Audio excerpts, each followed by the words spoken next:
ನಮಸ್ಕಾರ ಸ್ನೇಹಿತರೆ, ಶ್ರೀ ಕೃಷ್ಣ ಸಂದೇಶ ನಮ್ಮ ರೀಲ್ಸ್ ಯೂಟ್ಯೂಬ್ ಚಾನಲ್ಗೆ ನಿಮಗೆಲ್ಲರಿಗೂ ಸ್ವಾಗತ. ಯಾವ ರೀತಿಯ ಕೆಲಸವನ್ನು ಮಾಡಿದರೆ ಯಶಸ್ಸು ಸಿಗುತ್ತದೆ ಎನ್ನುವುದನ್ನು ಭಗವದ್ಗೀತೆಯ ಈ ಒಂದು ಉಪದೇಶದಲ್ಲಿ ನಾವು ಸುಲಭವಾದ ಮಾರ್ಗದಿಂದ ತಿಳಿದುಕೊಳ್ಳಬಹುದು. ಅಂದರೆ ಶ್ರೀ ಕೃಷ್ಣ ಪರಮಾತ್ಮನು ಯಾವುದನ್ನೇ ಆಗಲಿ, ಯಾವ ರೀತಿಯಲ್ಲಿ ನಾವು ಕೆಲಸ ಮಾಡಿದಾಗ ಅದರ ಸಂಪೂರ್ಣ ಫಲ ಯಶಸ್ಸು ದೊರಕುತ್ತದೆ ಎನ್ನುವುದನ್ನು ತುಂಬಾ ಸರಳವಾಗಿ ಭಗವದ್ಗೀತೆಯಿಂದ ನಮಗೆ ತಿಳಿಸಿಕೊಟ್ಟಿದ್ದಾನೆ. ಭಗವದ್ಗೀತೆಯ ಬೋಧನೆಗಳು ಯಾವುದೇ ದುರಾಸೆ ಅಥವಾ ಸ್ವಾರ್ಥವಿಲ್ಲದೆ ಬದುಕುವ ಕಲೆಯನ್ನು ಮನುಷ್ಯನಿಗೆ ಕಲಿಸುತ್ತದೆ. ಮನುಷ್ಯ ಯಾವುದನ್ನು ಅರ್ಥ ಮಾಡಿಕೊಂಡರೆ ಜೀವನದಲ್ಲಿ ಯಶಸ್ಸನ್ನು ಗಳಿಸಬಹುದು ಎಂಬುದು ಭಗವದ್ಗೀತೆಯ ಈ ಉಪದೇಶಗಳಲ್ಲಿ ಹೇಳಲಾಗಿದೆ. ಭಗವದ್ಗೀತೆಯನ್ನು ಹಿಂದೂ ಧರ್ಮದ ಅತ್ಯುತ್ತಮ ಗ್ರಂಥಗಳಲ್ಲಿ ಒಂದು ಎಂದು ಪರಿಗಣಿಸಲಾಗಿದೆ. ಇದು ಜೀವನ, ಧರ್ಮ, ಕರ್ಮಯೋಗ, ಭಕ್ತಿ ಮತ್ತು ಆತ್ಮ ಸಾಕ್ಷಾತ್ಕಾರದ ಬೋಧನೆಗಳನ್ನು ಒಳಗೊಂಡಿದೆ. ಜೀವನದ ವಿವಿಧ ಅಂಶಗಳನ್ನು ವಿವರಿಸಲು ಸಹಾಯ ಮಾಡುತ್ತದೆ. ಭಗವದ್ಗೀತೆಯಲ್ಲಿ ಹೇಳಿರುವ ಬೋಧನೆಗಳನ್ನು ಅನುಸರಿಸುವ ವ್ಯಕ್ತಿಯು ತನ್ನ ಜೀವನವನ್ನು ಉನ್ನತ ಉದ್ದೇಶ ಮತ್ತು ಮಾರ್ಗದರ್ಶನದೊಂದಿಗೆ ಬದುಕಲು ಕಲಿಯುತ್ತಾನೆ. ಭಗವದ್ಗೀತೆಯಲ್ಲಿ ಹೇಳಿರುವಂತಹ ಯಾವುದೇ ಬೋಧನೆಗಳನ್ನು ನಾವು ಒಂದು ವೇಳೆ ನಮ್ಮ ಜೀವನದಲ್ಲಿ ಅನುಸರಿಸಿದರೆ ಅಂತಹ ವ್ಯಕ್ತಿಯು ತನ್ನ ಜೀವನವನ್ನು ಉನ್ನತವಾದಂತಹ ಉದ್ದೇಶಗಳೊಂದಿಗೆ ಮತ್ತು ಉತ್ತಮವಾದಂತಹ ಮಾರ್ಗದರ್ಶನದೊಂದಿಗೆ ಬದುಕುವುದು ಹೇಗೆ ಎಂದು ಕಲಿಯುತ್ತಾನೆ. ಮನುಷ್ಯನಿಗೆ ಯಾವುದೇ ದುರಾಸೆ ಅಥವಾ ಸ್ವಾರ್ಥವಿಲ್ಲದೆ ಬದುಕುವ ಕಲೆಯನ್ನು ಕೂಡ ಭಗವದ್ಗೀತೆ ಕಲಿಸುತ್ತದೆ. ಭಗವದ್ಗೀತೆಯನ್ನು ಸರಿಯಾಗಿ ಅರ್ಥ ಮಾಡಿಕೊಂಡರೆ ವ್ಯಕ್ತಿಯ ಎಲ್ಲ ಸಮಸ್ಯೆಗಳು ದೂರವಾಗುತ್ತದೆ. ಭಗವದ್ಗೀತೆಯನ್ನು ನಾವು ಸರಿಯಾದ ವಿಧಾನದಲ್ಲಿ ಮತ್ತು ಸರಿಯಾದಂತಹ ರೀತಿಯಲ್ಲಿ ಅರ್ಥ ಮಾಡಿಕೊಂಡರೆ ಅಂತಹ ವ್ಯಕ್ತಿಯ ಬದುಕಿನಲ್ಲಿ ಯಾವ ಸಮಸ್ಯೆಗಳು ಬರುವುದಿಲ್ಲ. ಸಮಸ್ಯೆಗಳೆಲ್ಲವೂ ಖಂಡಿತ ದೂರವಾಗುತ್ತದೆ. ಇದಲ್ಲದೆ ಯಾವುದೇ ರೀತಿಯ ಕಷ್ಟಕರವಾದಂತಹ ಕೆಲಸವನ್ನು ಸುಲಭವಾಗಿ ನಿರ್ವಹಿಸಲು ಇದು ಸಹಾಯ ಮಾಡುತ್ತದೆ. ಒಟ್ಟಾರೆಯಾಗಿ ಭಗವದ್ಗೀತೆಯು ಅತ್ಯಂತ ಕಠಿಣ ಪರಿಸ್ಥಿತಿಯಲ್ಲಿಯೂ ಜೀವನವನ್ನು ಸರಿಯಾಗಿ ನಡೆಸಲು ಸಹಾಯ ಮಾಡುತ್ತದೆ. ಕಠಿಣ ಪರಿಸ್ಥಿತಿಗಳನ್ನು ದಾಟಿ ಜಯಶಾಲಿಗಳಾಗಲು ಶ್ರೀಕೃಷ್ಣನು ಗೀತೆಯಲ್ಲಿ ಹೇಳಿರುವ ಸಂದೇಶಗಳೇನೆನ್ನುವುದನ್ನು ತಿಳಿಯೋಣ ಬನ್ನಿ. ಒಟ್ಟಿಗೆ ಕೆಲಸ ಮಾಡಿ. ಭಗವದ್ಗೀತೆಯ ಪ್ರಕಾರ ಯಾವುದೇ ಕಾರ್ಯದಲ್ಲಿ ಸಂಪೂರ್ಣವಾಗಿ ಯಶಸ್ಸನ್ನು ಸಾಧಿಸಬೇಕಾದರೆ ಒಟ್ಟಿಗೆ ಕೆಲಸ ಮಾಡುವುದು ಬಹಳ ಮುಖ್ಯ. ಅಂದರೆ ಒಗ್ಗಟ್ಟಿನಲ್ಲಿ ಬಲವಿದೆ ಎಂಬ ಮಾತನ್ನು ಭಗವದ್ಗೀತೆಯು ಹೇಳುತ್ತದೆ. ಮಹಾಭಾರತದಲ್ಲಿ ಕೌರವರು ಪಾಂಡವರಿಗಿಂತ ದೊಡ್ಡ ಸೈನ್ಯವನ್ನು ಹೊಂದಿದ್ದರು. ಆದರೆ ಅವರ ಸೈನ್ಯದಲ್ಲಿ ಒಗ್ಗಟ್ಟಿನ ಕೊರತೆ ಇತ್ತು. ಹಾಗಾಗಿ ಕಡಿಮೆ ಸೈನ್ಯವನ್ನು ಹೊಂದಿದ್ದರು ಪಾಂಡವರು ಯುದ್ಧದಲ್ಲಿ ಜಯಶಾಲಿಗಳಾದರು. ಆದ್ದರಿಂದಲೇ ಟೀಮ್ ವರ್ಕ್ನಂತಹ ಪರಿಸ್ಥಿತಿಯಲ್ಲಿ ಎಲ್ಲರೂ ಒಗ್ಗಟ್ಟನ್ನು ಹೊಂದುವುದು ಬಹಳ ಮುಖ್ಯ. ಜವಾಬ್ದಾರಿಯನ್ನು ಸರಿಯಾಗಿ ಅರ್ಥ ಮಾಡಿಕೊಳ್ಳಬೇಕು. ಭಗವದ್ಗೀತೆಯ ಪ್ರಕಾರ ಯಾವುದೇ ಕೆಲಸವಿರಬಹುದು, ಅದರಲ್ಲಿ ಯಶಸ್ಸನ್ನು ಗಳಿಸಲು ಯಾರಾದರೂ ಒಬ್ಬರು ಜವಾಬ್ದಾರಿಯನ್ನು ತೆಗೆದುಕೊಳ್ಳಬೇಕು. ಆ ಜವಾಬ್ದಾರಿಗೆ ಧಕ್ಕೆ ಬರದಂತೆ ಕೆಲಸವನ್ನು ನಿರ್ವಹಿಸಬೇಕು.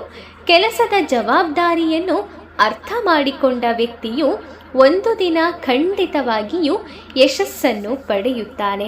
ಮಹಾಭಾರತದ ಕಥೆಯನ್ನು ಉದಾಹರಣೆಯಾಗಿರಿಸಿಕೊಂಡರೆ ಕೌರವರಲ್ಲಿ ಅನೇಕ ಮಹಾನ್ ಯೋಧರಿದ್ದರು. ಆದರೆ ಯಾರು ಯಾವ ಕೆಲಸವನ್ನು ನಿರ್ವಹಿಸಬೇಕು ಎಂಬುದರ ಬಗ್ಗೆ ಅವರಲ್ಲಿ ಸಂಶಯವಿತ್ತು. ನಾಯಕನ ಜವಾಬ್ದಾರಿಗಳೇನು ಎಂಬುದು ಸ್ಪಷ್ಟವಾಗಿರಲಿಲ್ಲ. ಆದರೆ ಪಾಂಡವರಲ್ಲಿ ಪ್ರತಿಯೊಬ್ಬರೂ ಅವರ ಜವಾಬ್ದಾರಿಗಳು ಸರಿಯಾಗಿ ಅರಿತುಕೊಂಡಿದ್ದರು. ಆದ್ದರಿಂದ ಪಾಂಡವರು ಜಯಶಾಲಿಗಳಾದರು. ಗುರಿ ಇಟ್ಟುಕೊಂಡು ಕೆಲಸ ಮಾಡಿ. ಮನುಷ್ಯ ತನ್ನ ಜೀವನದಲ್ಲಿ ಒಂದು ಗುರಿಯನ್ನು ಹೊಂದಿರಲೇಬೇಕು. ಅದನ್ನು ಸಾಧಿಸಲು ನಿರಂತರ ಶ್ರಮ ವಹಿಸಬೇಕು ಎಂದು ಶ್ರೀಕೃಷ್ಣ ಪರಮಾತ್ಮ ಹೇಳುತ್ತಾನೆ. ವ್ಯಕ್ತಿಯ ಮನಸ್ಸು ಗುರಿಯತ್ತ ಕೇಂದ್ರೀಕೃತವಾಗಿದ್ದರೆ ಮುಂದೊಂದು ದಿನ ಯಶಸ್ಸು ಅವನಿಗೆ ಖಂಡಿತ ಒಲಿಯುತ್ತದೆ. ಗುರಿ ಮತ್ತು ಯೋಜನೆ ಸರಿಯಾಗಿದ್ದರೆ ಆ ವ್ಯಕ್ತಿಯು ಎಂದಿಗೂ ಸೋಲನ್ನು ಅನುಭವಿಸುವುದಿಲ್ಲ. ಸಮಯವನ್ನು ಬುದ್ಧಿವಂತಿಕೆಯಿಂದ ಬಳಸಬೇಕು. ಸಮಯವು ತುಂಬ ಶಕ್ತಿಯುತವಾಗಿದೆ. ಸಮಯವನ್ನು ಗೌರವಿಸುವ ವ್ಯಕ್ತಿಯು ತಾನು ಬಯಸಿದ ಕೆಲಸದಲ್ಲಿ ಯಶಸ್ಸನ್ನು ಪಡೆಯುತ್ತಾನೆ. ಸಮಯ ಕಳೆದರೆ ಯಾವ ಕೆಲಸವೂ ಆಗುವುದಿಲ್ಲ. ಸರಿಯಾದ ಸಮಯಕ್ಕೆ ಭಗವದ್ಗೀತೆಯನ್ನು ಉಪದೇಶಿಸುವ ಮೂಲಕ ಶ್ರೀಕೃಷ್ಣನು ಅರ್ಜುನನನ್ನು ಯುದ್ಧ ಭೂಮಿಯಲ್ಲಿ ಯುದ್ಧಕ್ಕೆ ಸಿದ್ಧಪಡಿಸಿದನು.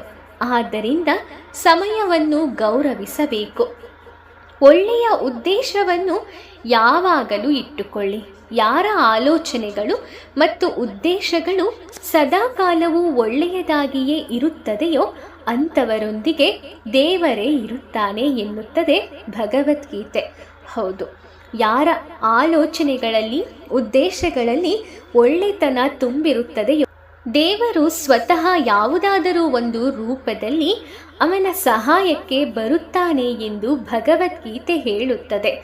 ಆದ್ದರಿಂದಲೇ ಸದಾಕಾಲವೂ ಸತ್ಕಾರ್ಯಗಳನ್ನು ಮಾಡುವತ್ತ ನಮ್ಮ ಗಮನ ಇರಬೇಕು. ನಾವು ಸದಾಕಾಲ ಒಬ್ಬರಿಗೆ ಒಳ್ಳೆಯದನ್ನೇ ಬಯಸಿದಾಗ ನಮಗೂ ಕೂಡ ಅದು ಒಳ್ಳೆಯದೇ ಆಗುತ್ತದೆ. ಹಾಗಾಗಿ ನಮ್ಮಲ್ಲಿ ದ್ವೇಷ, ಅಸೂಯೆ, ಕೋಪ, ಸಿಟ್ಟು, ಅಹಂಕಾರ ಎಲ್ಲವನ್ನ ದೂರ ಮಾಡಿಕೊಂಡಾಗ ಖಂಡಿತ ಅದು ನಮಗೆ ಒಳಿತನ್ನೇ ಮಾಡುವಂತಾಗುತ್ತದೆ. ನಾವು ಎಷ್ಟೇ ಒಳ್ಳೆ ಕೆಲಸ ಮಾಡಿದ್ದರೂ ಅದರ ಅವಧಿ ತಪ್ಪು ಮಾಡುವವರೆಗೆ ಮಾತ್ರವೇ ಇರುತ್ತದೆ. ಆದಷ್ಟು ನಾವು ತಪ್ಪುಗಳು ಆಗದಂತೆ ಎಚ್ಚರಿಕೆ ವಹಿಸುವುದು ತುಂಬಾ ಒಳ್ಳೆಯದು. ಯಾವುದು ಸಾಧ್ಯವೋ ಅದನ್ನು ಮಾಡಲು ನಮಗೆ ಶಕ್ತಿ ಬೇಕು. ಯಾವುದು ಅಸಾಧ್ಯವೋ ಅದನ್ನು ಮಾಡಲು ನಮಗೆ ನಂಬಿಕೆ, ವಿಶ್ವಾಸ ಬೇಕು. ನಮ್ಮ ಶಕ್ತಿಯ ಬಗ್ಗೆ ನಂಬಿಕೆ ಇದ್ದರೆ ಯಾವುದು ಅಸಾಧ್ಯವಲ್ಲ ಎನ್ನುವುದನ್ನು ತಿಳಿದುಕೊಳ್ಳಿ. ನೀವು ಜೀವನವೆನ್ನುವುದನ್ನು ಯಾವಾಗಲೂ ಸರಳವಾಗಿ ತೆಗೆದುಕೊಳ್ಳಿ. ಅದರಲ್ಲಿ ಬರುವ ಸಮಸ್ಯೆಗಳು ಕೂಡ ಸರಳವಾಗಿಯೇ ಇರುತ್ತದೆ. ಆದರೆ ನಮ್ಮ ಆತಂಕ, ಚಿಂತೆ ಮತ್ತು ಸಮಯ, ಪರಿಸ್ಥಿತಿ ಎಲ್ಲವನ್ನೂ ಕೂಡ ನಾವು ದೀರ್ಘವಾಗಿ ಎಲ್ಲವನ್ನ ಆತಂಕವಾಗಿ ತೆಗೆದುಕೊಂಡಾಗ ಮಾತ್ರ ಅದಕ್ಕೆ ಪರಿಹಾರವಿಲ್ಲ ಎನ್ನುವ ನಿರ್ಧಾರಕ್ಕೆ ಬರುತ್ತೇವೆ. ಪ್ರತಿಯೊಂದು ಸಮಸ್ಯೆಯು ಹುಟ್ಟಿಕೊಂಡಾಗಲೇ ಅದರ ಹಿಂದೆಯೇ ಅದಕ್ಕೊಂದು ಪರಿಹಾರವೂ ಕೂಡ ಇರುತ್ತದೆ. ನಾವದನ್ನು ಸೂಕ್ಷ್ಮವಾಗಿ ಗಮನಿಸಬೇಕು. ಚಿಕ್ಕ ಪುಟ್ಟ ಸಂತೋಷಗಳಲ್ಲೂ ಕೂಡ ನಾವು ಅದನ್ನು ಬಚ್ಚಿಡಬಹುದು. ಅಂದರೆ ನಮ್ಮ ಕಷ್ಟ, ದುಃಖ, ನೋವುಗಳನ್ನು ಸಣ್ಣ ನಗುವಿನಿಂದ ಕೂಡ ಮರೆ ಮಾಡಬಹುದು. ಅಂತಹ ಶಕ್ತಿ ನಮಗಿದೆ. ಆದರೆ ನಾವು ಚಿಂತೆ, ದುಃಖ ಆವರಿಸಿಕೊಂಡಾಗ ಅದನ್ನು ದೊಡ್ಡದೆಂದು ಪರಿಗಣಿಸಿ ಬಿಡುತ್ತೇವೆ. ಯಾವುದನ್ನೇ ಆಗಲಿ ಅತಿಯಾಗಿ ಚಿಂತಿಸುವ ಅಗತ್ಯವಿಲ್ಲ. ಸಮಯ ಕಳೆದಂತೆ ಎಲ್ಲದಕ್ಕೂ ಒಂದು ಪರಿಹಾರ ಮಾರ್ಗ ದೊರೆಯುತ್ತದೆ. ಇದನ್ನೇ ಭಗವದ್ಗೀತೆ ನಮಗೆ ಹೇಳಿಕೊಡುವುದು. ಸ್ನೇಹಿತರೆ, ಈ ಅದ್ಭುತ ಸಂದೇಶಗಳು ನಿಮಗೆ ಇಷ್ಟ ಆಗಿದೆ ಅಂತ ನಾನು ಅಂದ್ಕೊಳ್ತೀನಿ. ವಿಡಿಯೋ ಇಷ್ಟ ಆಗಿದ್ದರೆ ಲೈಕ್ ಮಾಡಿ, ಶೇರ್ ಮಾಡಿ.